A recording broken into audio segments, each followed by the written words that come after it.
Good morning, everyone. So today you and I are going to talk about Vue and whether or not it's all hype. So let's get into it. Now, just relax. I am going to try my best to make this a non-hot button issue for you. But first we need to just get some context, because I am fully aware of the political implications that this video may have. So let's just relax for a moment. I'm not flaming Vue, and I am in no way saying it's not a good framework. But the reason why I'm making this video is that a subscriber of mine was basically asking whether or not I think, in my personal opinion, Vue is all hype. And I thought long and hard about that question, because it was basically posted to me as a comment on another video that I've made about hype trains and how you can see if somebody is on the hype train, or how you can check yourself if you are on the hype train.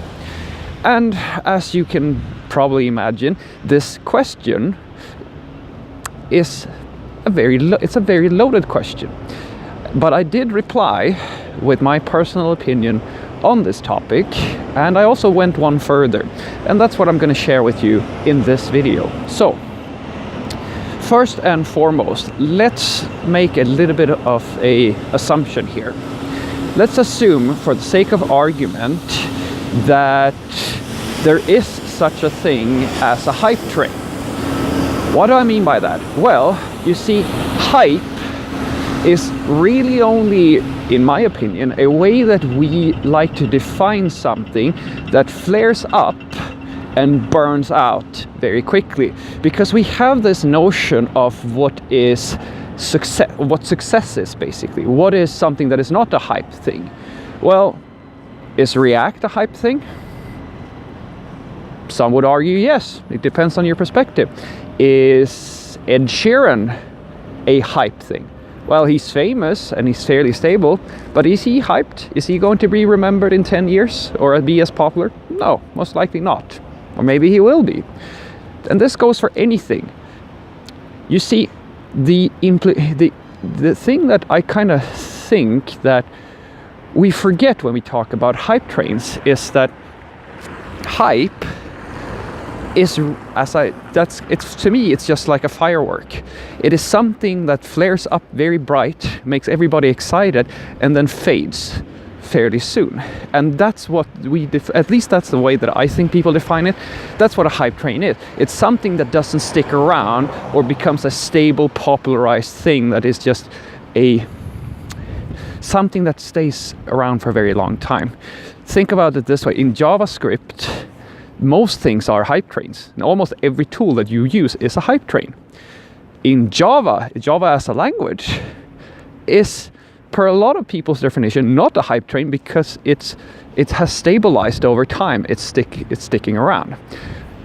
And that's a good thing in many people's opinion. But let's also remember that at this point in time, Java is not even in the same dimension as most of these more popularized tools when it comes to giving people that sensation of wonder, as I said, with the fireworks. That's not what Java is about, and C# and so forth. So there is actually a value in hype trains, because it inspires people. It gets people to have new ideas, and first and foremost, what happens is that a tool, regardless of if it's a hype train or not, can stick around just because enough people got on the hype train. Now this, in my opinion, is the case with Angular, for example. The hype train when Angular came around was massive, and a lot of companies and developers got on that train with everybody else, yours truly included. We were all, a lot of people were on that hype train. And even today, even though the framework itself has lost a lot of its popularity and we're moving on to newer and better things, it is still around. And that's the truth about hype trains. If a hype train gets enough traction, even if it dies, this tool usually sticks around. That's how it goes. And in my honest opinion, when it comes to these matters, I think that I will go one further and answer this question. Instead of answering the question, is Vue a hype train? I will ask the question, are JavaScript frameworks a hype train? Yes, I think that they are. I think that JavaScript frameworks overall are a hype train.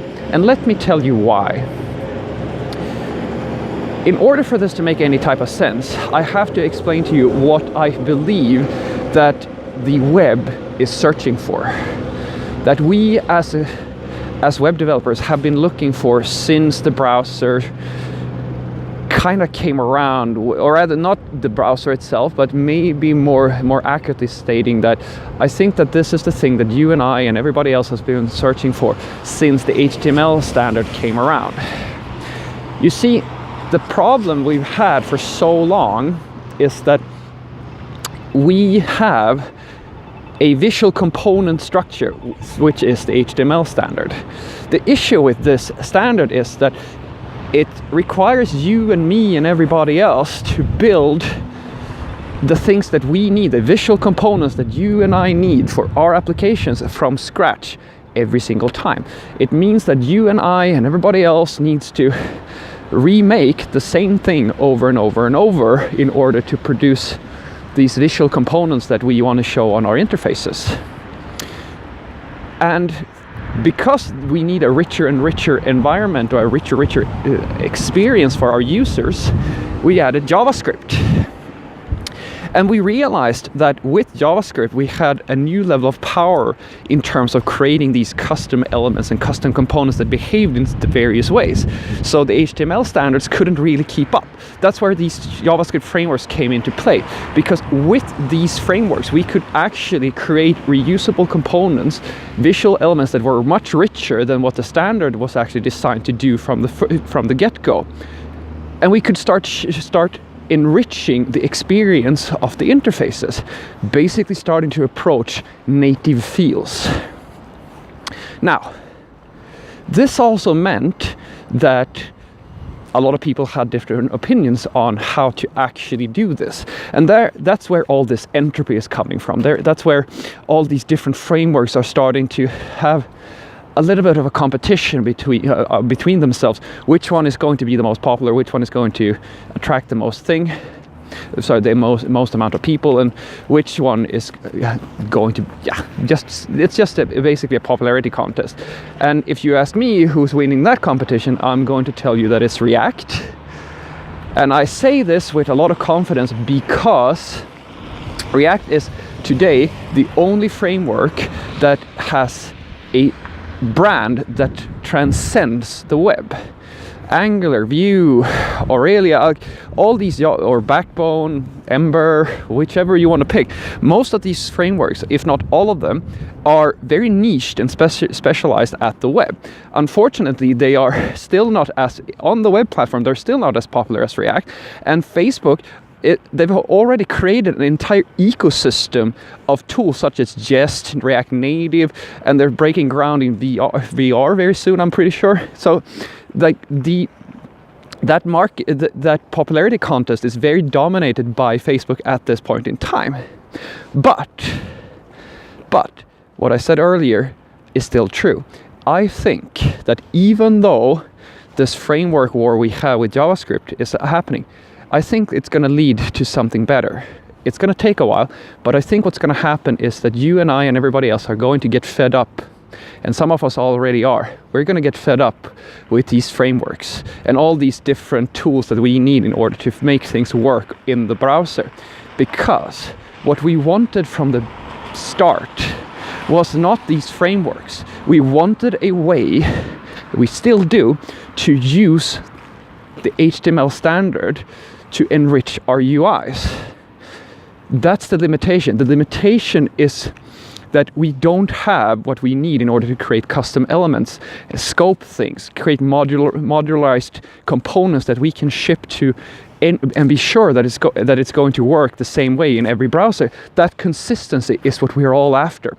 And the closest thing we have today to use having something like that is web components. Right now, that's the closest thing. Now, I'm not saying that web components as promoted by Google is going to be the thing. But what I think is going to happen is that the ideas that React and Redux and these tools have popularized, so which is scoping, composition in the components and so forth, like all these ideas and Flux and so forth, state management, these concepts, my guess is that they are going to find their way into some web components, that proposal, or something very similar to web components, and that very, very gradually we will find ourselves moving back to the web standard, because I don't believe that you, and at least I don't want this. I don't want all these frameworks. I want the value that these frameworks give me. And the best thing for everybody is if we could actually have that part of the web standard. Because the issue has always been that the standard is not good enough for us to do what we want to be able to do. The platform is limited, but that's going away. And I think that's a good thing. And I think, honestly, that's what Google has realized. I think that's why they're almost pushing Polymer more, from my perspective these days, than they're pushing Angular. And they're pushing it together with progressive web applications, service workers, offline first, all of these things. And they're doing so, my guess, is that, and they're doing so because my guess is roughly that they are having that, they're pushing that battle between mobile and native devices versus the web. That's what I'm guessing we're going towards, and that's why web components is so attractive, because performance is the final frontier for the web. Almost. I'm not going to say 100%, but it's one of the most important things to get right.